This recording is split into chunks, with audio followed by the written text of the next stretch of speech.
নমস্কার বন্ধুরা, সকলে কেমন আছেন এই গরমে? জানি আপনারা খুব একটা ভালো নেই, এত গরমে ভালো থাকা অসম্ভব। আজকে আমি শেয়ার করব আপনাদের সঙ্গে বেড়াচাঁপার ফেমাস বাসন্তী পুজো। তো চলুন প্রতিটি মণ্ডপ আপনাদেরকে ঘুরে ঘুরে দেখাবো। খুব সুন্দর পুজো হয় এখানে এবং আমি প্রতি বছর আসার চেষ্টা করি।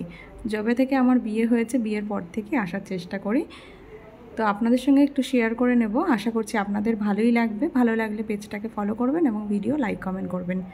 প্রথমে আমরা গাড়ি পার্কিং করে নিলাম, গাড়ি বলতে বাইক। তারপর এখানে এসে যেটা দেখলাম, খুব ভালো লাগছে, দেবালয় প্রগতির সঙ্গে খুব সুন্দর একটা অনুষ্ঠান হচ্ছে এবং এখানকার মণ্ডপ খুব সুন্দরভাবে সাজানো হয়েছে। আর মায়ের দর্শনও করে নিলাম। সব থেকে ভালো লাগছিল এখানকার পরিবেশ, আর এত সুন্দর গান করছিল, দাঁড়িয়ে কিছুক্ষণ শুনলাম।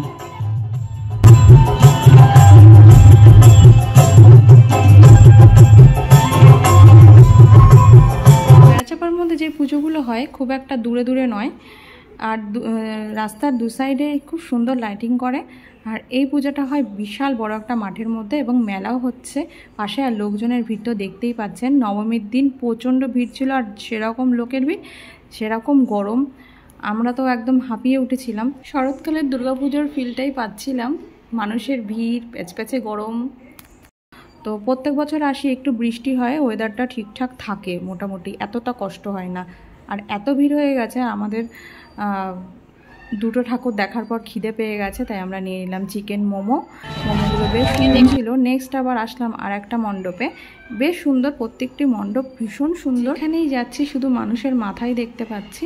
আর কিছু কিছু মণ্ডপে লাইন দিতে হচ্ছে, তো বেশিক্ষণ দিতে হচ্ছে না, কিন্তু তবুও এত বীভৎস গরম ছিল সেই দিনকে, ভ্যাপসা গরম, যে এত পরিমাণ ঘাম হচ্ছে, তার জন্য কষ্ট হয়ে যাচ্ছিল।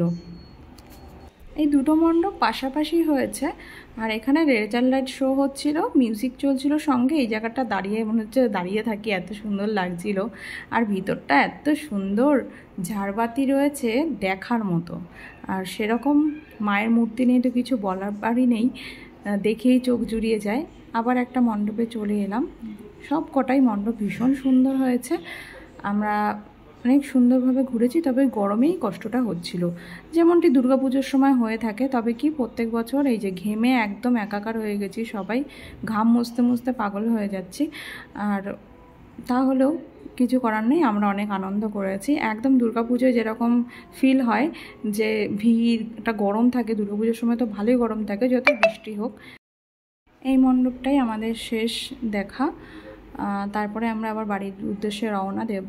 এখানেও একটু সময় লাইন দিতে হয়েছে। তারপরে আমরা একটু আইসক্রিম খাবো, কারণ প্রচণ্ড গরম লাগছিল, যতই জল খাই না কেন। তারপরে একটু আইসক্রিম খেয়ে প্রাণটা ঠান্ডা করে নিয়ে দেন আমরা বাড়ি যাব। আপনাদের ভিডিওটা কেমন লাগলো অবশ্যই কমেন্ট বক্সে জানাবেন। আর সকলে ভালো থাকবেন, সবাই আমার ভালোবাসা নেবেন। আজকের মতো টাটা।